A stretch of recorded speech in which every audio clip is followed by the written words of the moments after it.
All right, you curious motherfucker, strap yourselves in. We're ditching the tourist traps and diving headfirst into a place that's probably haunted your nightmares.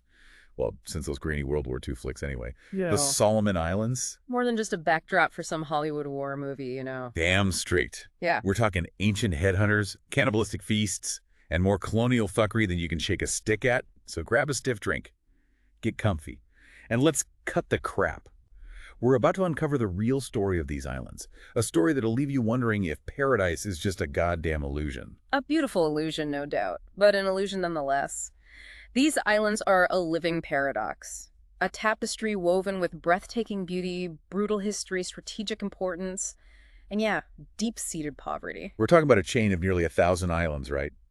Smack dab in Melanesia, northeast of Australia, hanging out near Papua New Guinea. Most people would know them from a hole in the ground, but trust me, these islands have seen some shit. 30,000 years worth of shit, to be precise. That's how long folks have been living on these islands, before some European asshole decided to discover them. Let me get this straight. Yeah.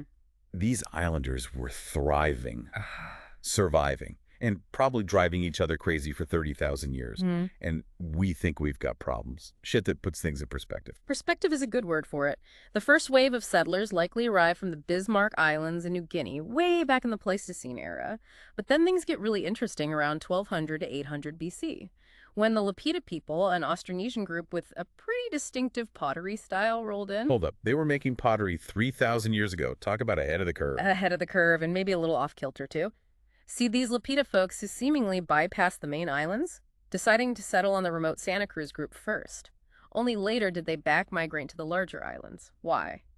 Nobody knows for sure, which is what makes their story so damn fascinating. That's some next-level island hopping. So we've got these ancient pottery-making, ocean-navigating badasses just vibing on these islands, then boom, cue the European entrance, right? Right on cue, and not exactly a peaceful entrance either. Enter Alvaro de Mendaña de Nera, a Spanish explorer with a head full of gold-plated dreams.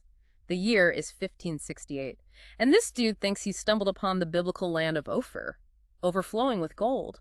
He even names the islands after King Solomon, thinking he struck it rich. Talk about wishful thinking. Did he find his El Dorado? Not even close. The islands did have valuable resources, timber, minerals, the works, but the Spanish were more obsessed with saving souls than turning a profit. Their attempts at colonization. Epic fail. Typical. So what happened next? Did the rest of Europe decide to get in on the action? Oh, absolutely. The Dutch, the French, the British, they all poked around, each trying to carve out their own slice of paradise. But here's where things take a truly fucked up turn.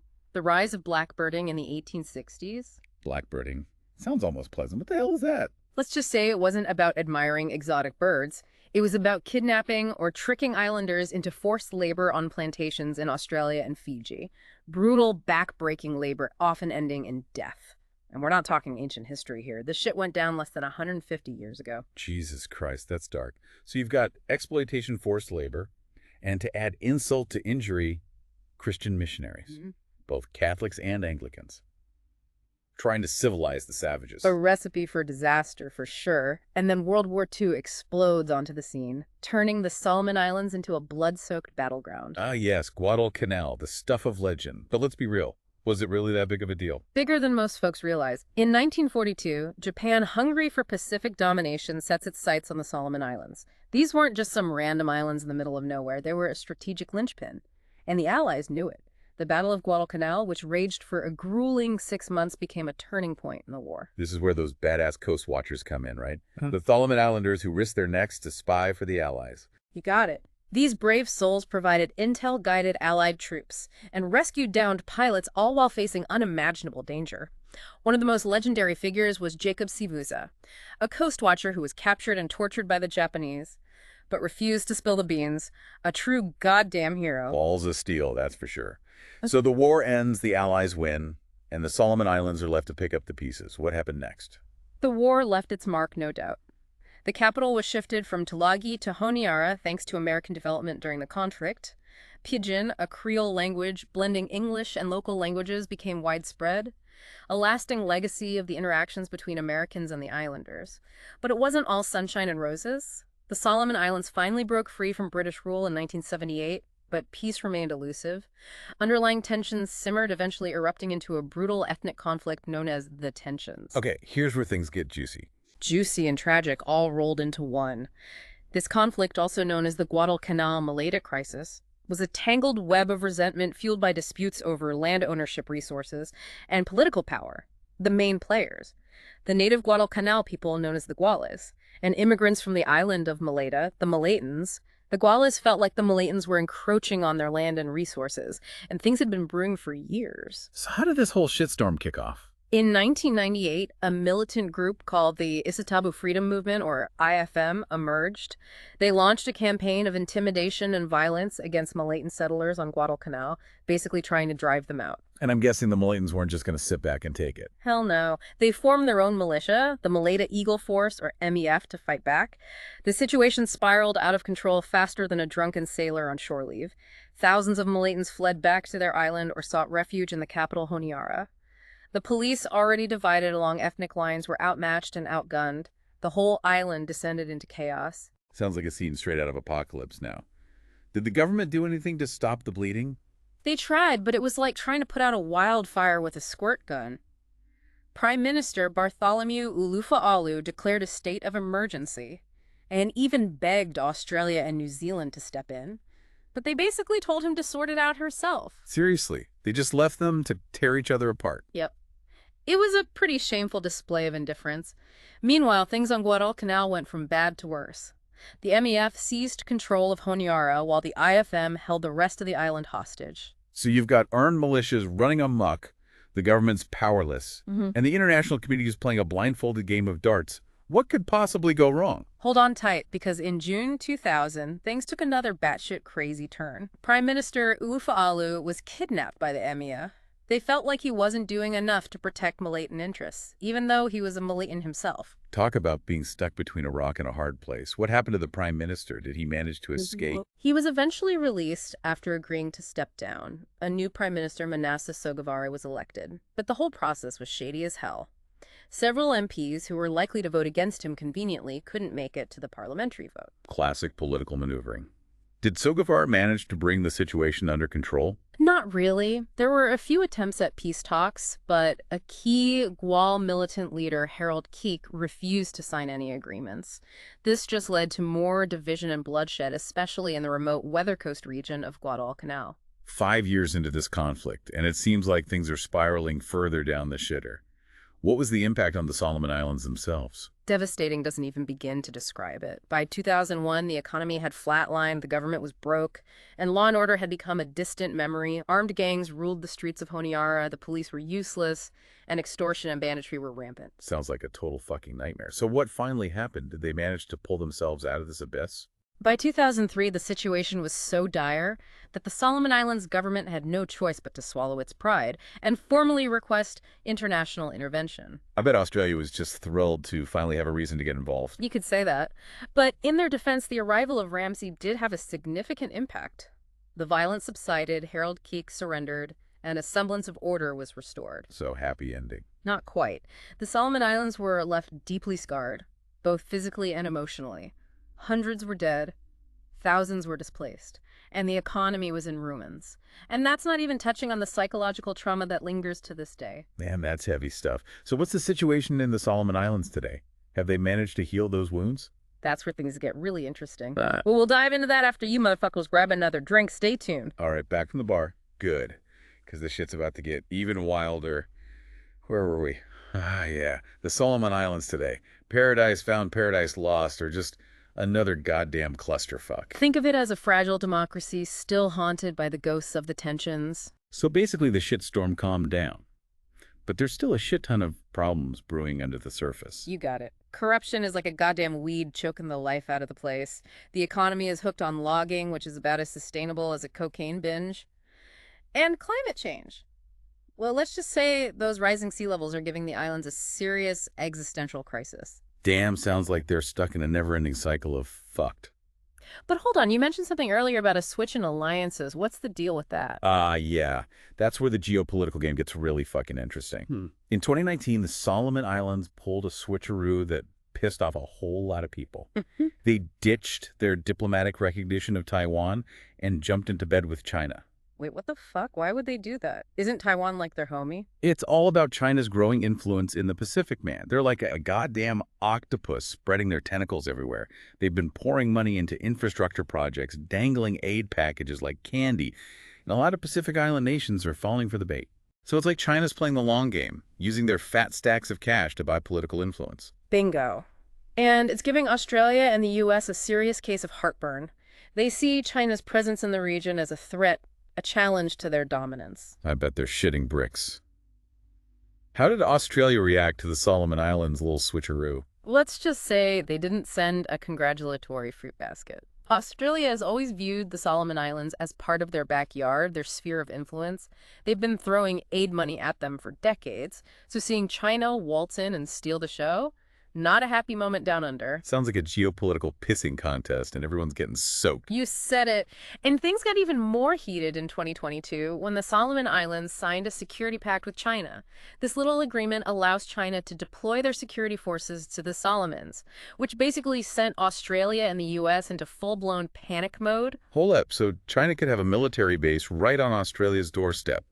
That's got to have the Aussies shitting their khakis. Oh yeah, they're freaking out.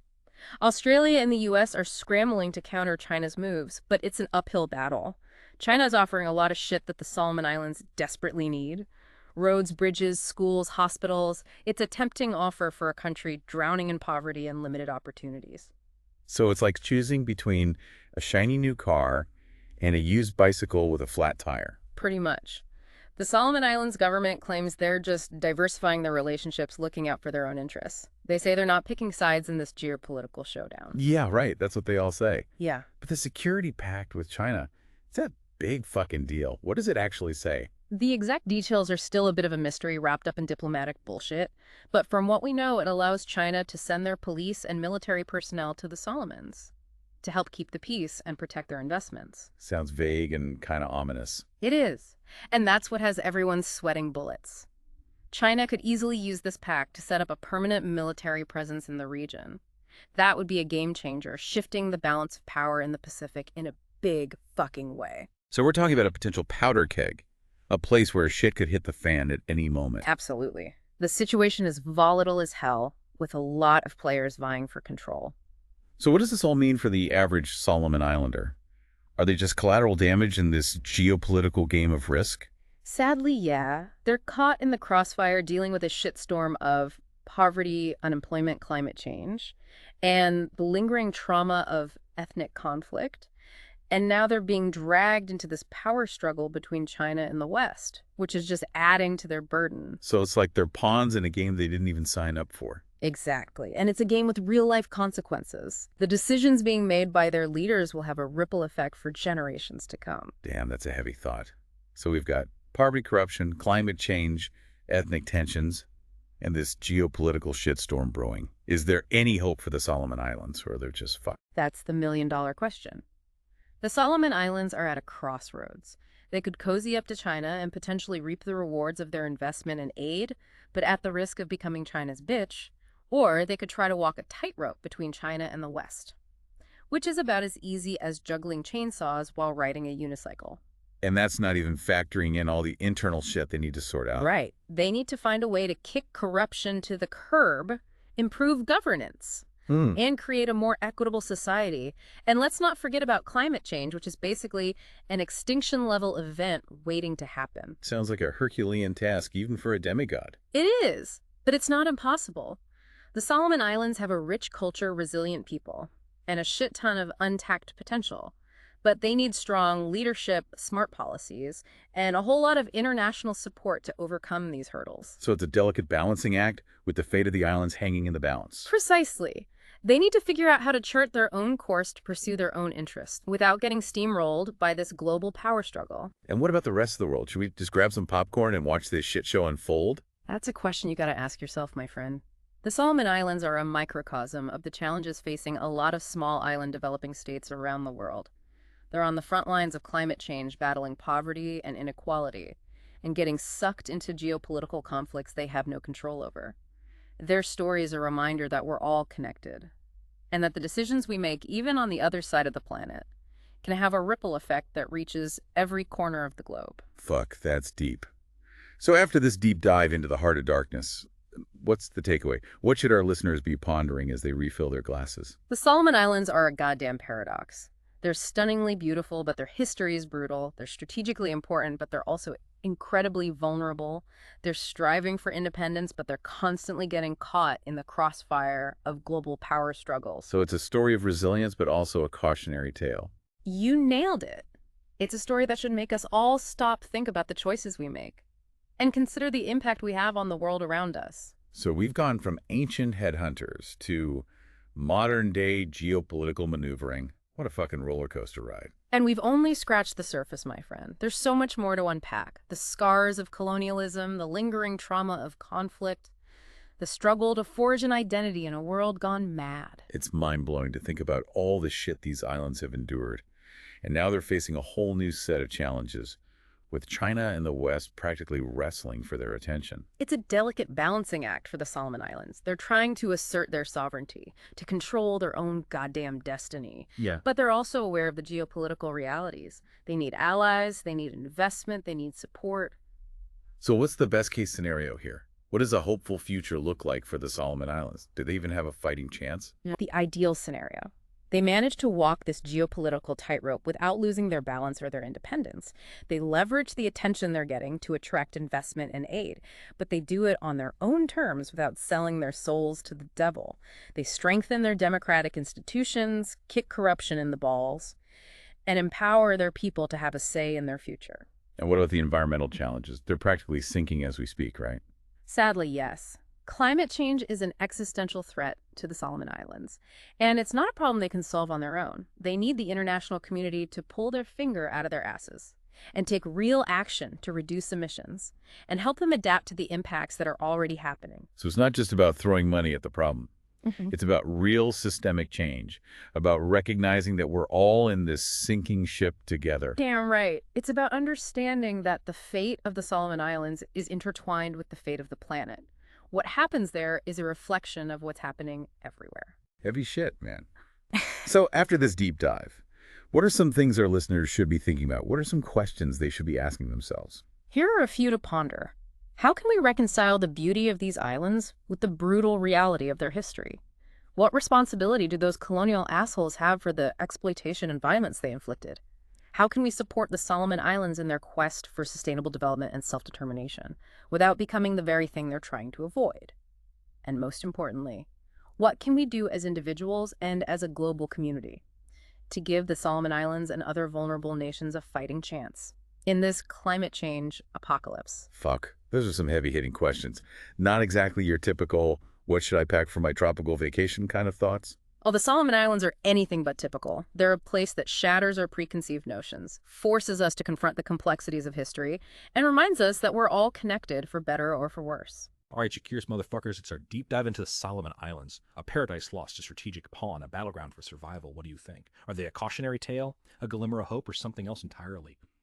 Go dig deeper into the sources. Do your own now research and figure it out for yourselves. And try not to get blackbirded along the way. Stay curious, stay informed, and keep questioning the bullshit. Peace out.